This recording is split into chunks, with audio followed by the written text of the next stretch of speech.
चर्चा का जवाब तो माननीय रिज्जू साहब देंगे। मैं कुछ बातें यहां रखी है, इसको मेरी समझ के हिसाब से क्लैरिफाई करने का जरूर प्रयास करूंगा। ये वक्त एक अरबी शब्द है। वक्त का इतिहास मान्यवर कुछ हदीसों से जुड़ा हुआ मिलता है, और आजकल जिस अर्थ में वक्त शब्द का प्रयोग किया जाता है, इसका मतलब है अल्लाह के नाम पर संपत्ति का दान, पवित्र धार्मिक उद्देश्यों के लिए संपत्ति का दान। मान्यवर वक्त का समकालीन अर्थ, अभी जो अर्थ हम समझ रहे हैं, वो इस्लाम के दूसरे खलीफा श्री उमर के समय में अस्तित्व में आया। एक प्रकार से इसकी आज की भाषा में व्याख्या करें तो वक्फ एक प्रकार का चैरिटेबल एंडोनमेंट है, और जहां एक व्यक्ति संपत्ति, भूमि या मूल्यवान संपत्ति धार्मिक या सामाजिक भलाई के लिए दान करता है, बिना उसको वापस लेने के उद्देश्य से, वहां वक्फ की रचना कर। इसमें दान देता है, वो शब्द का बड़ा महत्व है।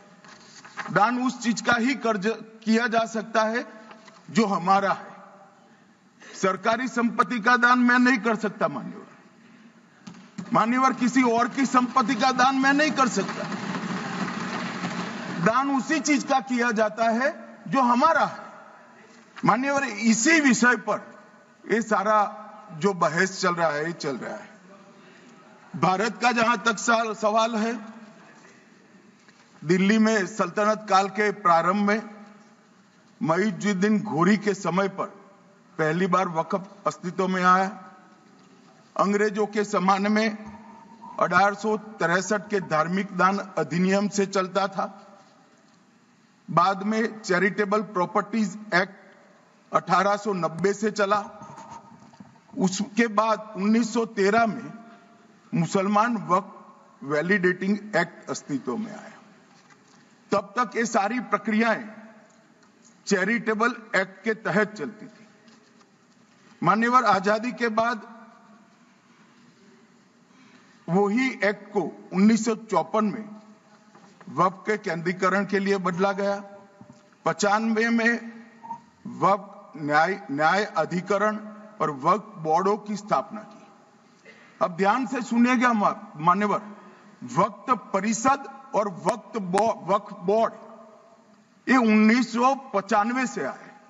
ये पूरा झगड़ा जो चल रहा है, आपने नॉन हिंदू को रख दिया और नॉन मुस्लिम को रख दिया, गैर मुस्लिम को रखा। वो झगड़ा वक्फ में दखल करने का है। पहले तो वक्फ में कोई गैर इस्लामिक सदस्य आएगा ही नहीं, ये स्पष्टता समझ लीजिए। ना मुतवल्ली गैर इस्लामिक होगा, ना वाकिफ गैर इस्लामिक होगा। मान्यवर वहां कोई प्रोविजन नहीं है। जो धार्मिक संस्थाओं का संचालन करते हैं, उसमें कोई गैर मुस्लिम व्यक्ति रखने का प्रावधान किया भी नहीं है, हम करना भी नहीं चाहते हैं मान्यवर। इसलिए जो बड़े बड़े भाषण करते हैं कि समानता का अधिकार चला गया, दो धर्मों के बीच में समानता नहीं रही, मुसलमानों के धार्मिक अधिकारों के बीच में दखल खड़ी हो जाएगी, कुछ नहीं होने वाला मान्यवर। इस दृष्टि से देखें तो 1995 तक वक्फ की काउंसिल और वक्फ बोर्ड था ही नहीं, वो तो 95 से आया। और मान्यवर ये जो भ्रम खड़ा किया जाता है कि ये एक मुस्लिम भाइयों के धार्मिक क्रियाकलापों के अंदर, उनके दान की हुई संपत्ति के अंदर दखल करने का है, ये बहुत बड़ी भ्रांति फैलाकर माइनॉरिटी को डराकर अपनी वोट बैंक खड़ी करने के लिए किया जा रहा है। मान्यवर, कहां पर गैर मुस्लिम सदस्य रखे जाएंगे? परिषद में और वक्फ बोर्ड में। उसका काम क्या है? उनका काम धार्मिक क्रियाकलापों को कुछ चलाने का नहीं है। वो शुद्ध रूप से वक्फ का जो कानून, दान के लिए किसी ने दी हुई संपत्ति, उसका एडमिनिस्ट्रेशन अच्छे से चल रहा है नहीं चल रहा है, कानून के हिसाब से चल रहा है नहीं चल रहा है, या तो दान जिस चीज के लिए दिया गया, इस्लाम धर्म के लिए दिया गया, गरीबों के भोजन के लिए दिया गया, गरीबों के उद्धार के लिए, वो उद्देश्य के लिए इसका उपयोग हो रहा है नहीं हो रहा है, इसका नियमन करने का काम है मान्यवर। अब मैं इसको मान्यवर बाकी सारे धर्मों के साथ कंपैरिजन करते हैं और कहते हैं दखल किया है। मैं उसको स्पष्ट करना चाहता हूं। मान्यवर, वक्फ जो है वो हमारे यहां ट्रस्ट एक्ट है, इसमें ट्रस्ट है। तो ट्रस्ट के अंदर जो ट्रस्ट को बनाते हैं वो ट्रस्टी होते हैं और एक मैनेजिंग ट्रस्टी होते हैं।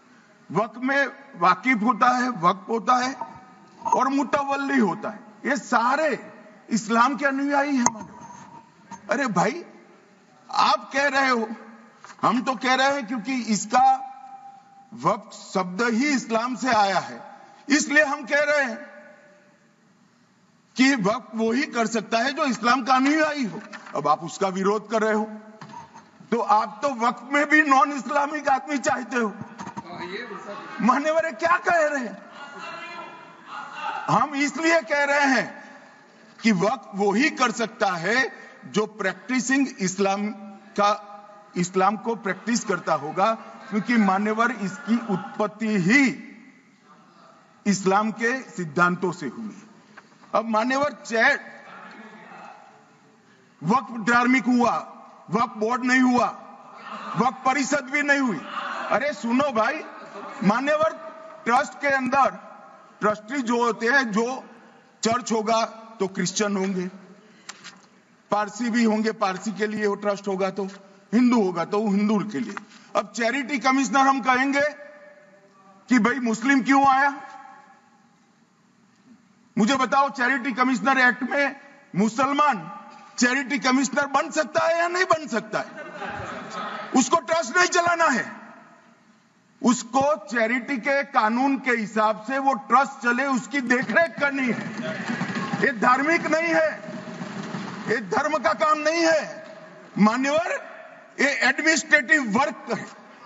और इसलिए तो फिर चैरिटी कमिश्नर हिंदू होगा तो वो क्रिश्चियनों के ट्रस्ट का कैसे देखरेख करेगा? चैरिटी कमिश्नर क्रिश्चियन होगा तो जैनियों के और हिंदुओं के ट्रस्ट का कैसे देखरेख करेगा? अब बताओ कि सारे ट्रस्ट के चैरिटी कमिश्नर अलग अलग बन, देश तोड़ दोगे आप लोग,